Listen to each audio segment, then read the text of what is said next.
भोजपुरी के लिए सबसे बड़ी खबर है। स्क्रीन पे 4 तस्वीर आपको दिखाई पड़ रहे होंगे, गौर से देखिएगा। स्क्रीन पे 4 तस्वीर है, 4 लोगों की दर्दनाक मौत।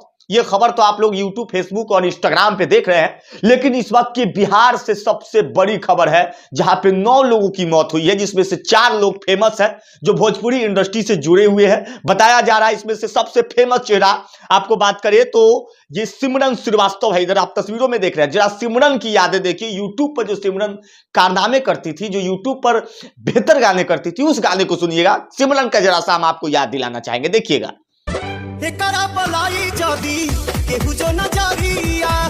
आप देख लीजिए होंगे ये गाने, जिस गाने में सिमरन श्रीवास्तव एक्टिंग कर रही है। सिमरन श्रीवास्तव के कई ऐसे गाने YouTube पर अपलोड है, जहां पे देख सकते हैं, सुन सकते हैं। उसी प्रकार से आंचल तिवारी का भी डांस गजब के रूप में होता था और डांस गजब करती थी आंचल तिवारी। आंचल तिवारी भी